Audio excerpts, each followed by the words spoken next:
శిశువు జన్మించగానే శిశువు తండ్రి సచేల స్నానం, ఏ దుస్తులు ధరించి ఉన్నాడో ఆ దుస్తులతో వెంటనే స్నానం చేయాలి, ఇంకెప్పుడు చేయకూడదు. ధరించిన దుస్తులు మార్చుకొని ఎల్లవేళలా స్నానం చేయాలి, కానీ ఇప్పుడు మట్టుకు సచేల స్నానం. ఇది బొడ్డు త్రాడు కోసిన అనంతరమే జాత ఆ శౌచము ఆరంభమవుతుంది. ఇంటిలో పూజాగృహంలో తలుపులు మూసివేయాలి, దేవతారాధన స్పృశించకూడదు.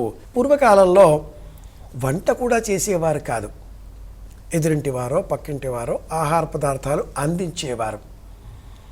ఆ శిశువుకు 10 రోజులు వచ్చే వరకు ఆ ఇంటిలోని వారు ఇతరులను ఎవరిని తాకరాదు. అలాగే సూతికా గృహం, గర్భిణి స్త్రీ ఎక్కడైతే నిద్రించే నిమిత్తమే పానపు శయ్య ఏర్పాటు చేసి ఉంటారో ఆ గదిలోనికి అందరూ వెళ్ళకూడదు. ఆ గదికి ద్వారబంధానికి అడ్డుగా ఒక ఇనుప కమ్మి చువ్వ వెయ్యాలి. ఆ గర్భిణీ స్త్రీ నవజాత శిశువు పడుకునే ఆ మంచం పరుపు క్రింద కొన్ని వేపమండలు ఉంచాలి. చిన్న చెంబులో నీరు పోసి పసుపు అందులో కలిపి అనంతరం ఆ చెంబును ఆ గదిలో ఏదైనా ఒక మూల కిటికీలో భద్రపరచాలి. అలాగే ఆ పానుపు మంచం దిగువ భాగంలో ఏదైనా ఒక మూలన పాత పాదరక్షలు కూడా ఉంచేవారు, ఇది ఆచారం. కేశినీశ్వలోమిని ఖజా పోజోపకాశిని అపేతనశ్చిత స్వాహామరభ్య ఇదం. జన్మించిన ఆ శిశువుకు బాల అరిష్టాలు ఉంటాయి. 8 విధాలుగా ఉండే ఈ బాల అరిష్ట దోష నివారణ కోసం బియ్యం పిండి, వరిపిండి అంటాం మనం. ఈ బియ్యం పిండి, పంచదార, నెయ్యి ఈ మూడింటిని కలిపి ఈ మిశ్రమాన్ని చీమలకు బయట చెట్ల వద్ద ఆహారంగా విడిచిపెట్టాలి. శిశువు కోసం వచ్చేటటువంటి దుష్ట భావాలు ఏమైనా ఉంటే అవి ఆ పదార్థాలు తింటాయి, వెళ్ళిపోతాయి, లోనికి రావు అని అర్థం.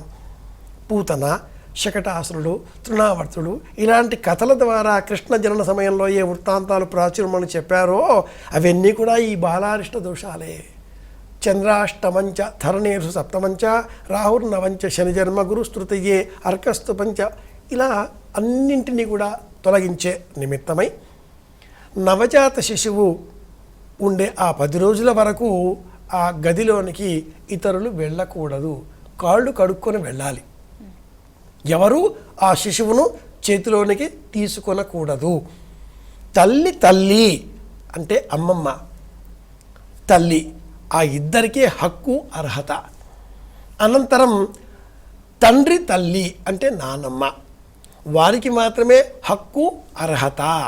ఇంకెవరూ ఆ శిశువును చేతిలోనికి తీసుకొనకూడదు, ఇది శాస్త్రం. అలాగే 10వ రోజు తర్వాత బాలింత అన్న పేరిట ఆ అమ్మాయికి స్నానం చేయించి బాలింత కాడ ఆ పదార్థాలు తినడానికి ఆహారంగా అందించి ఆ 20 ఔషధ గుళికలు ఏవైనా ఉంటే లేదా ద్రవకాలు ఏవైనా ఉంటే అందించి అనంతరం ఆ పిల్లవాడికి నెత్తికి కుంచె కట్టి తండ్రికి అందించాలి. పిల్లవాడు అలా చేతికి తీసుకున్న అనంతరం తండ్రి ఆ పిల్లవాడి నెత్తిని వాసన చూడాలి. తస్య మూర్ధన్యవఘ్రాణం. అనంతరం మళ్ళీ తల్లికి అందించి 10వ రోజు తర్వాత అతడు దగ్గరలో ఉండే జ్యోతిష్కుల వారి ఇంటికి వెళ్ళి కుమారుడో కూతురో జన్మించింది, ఏం పేరు పెట్టాలి అంటూ 10వ రోజు సాయంత్రం నామనిర్దేశం చేసుకొని 11వ రోజున ఈ పేరు చేయాలి. అనంతరం 21, 26 బారసాల ఇవన్నీ కూడా వస్తాయి. 10 రోజులు మట్టుకు చాలా జాగ్రత్తగా ఉండాలి అనేవారు ప్రాచీనులు. ఇంటికి బంధువులు ఎవరన్నా వస్తే కూడా పాదరక్షలు బయట విడిచి కాళ్ళు కడుక్కొని లోనికి వచ్చి దూరం నుంచే ఆ బాబును చూచి చిరంజీవ, ఆ పాపను చూచి దీర్ఘాయుష్మాన్ వెళ్ళాలి. ఎత్తుకోకూడదు, ఇది గుర్తుపెట్టుకోవాలి.